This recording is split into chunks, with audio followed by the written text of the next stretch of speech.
Hi everyone, here we've got Xiaomi Redmi Note 9 Pro Max, and let me show you how to reset network settings on this device. So first of all, let's find and select the settings, and here we have to tap on connection and sharing. Now let's scroll down to the very bottom, and as you can see here we've got reset Wi-Fi, mobile networks and Bluetooth options, so let's enter.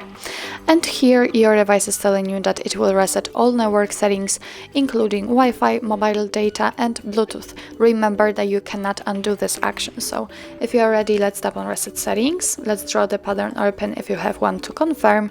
And now your device is telling you that you won't be able to undo this action. I just said that. So if you're ready, tap on OK, and let's wait a second.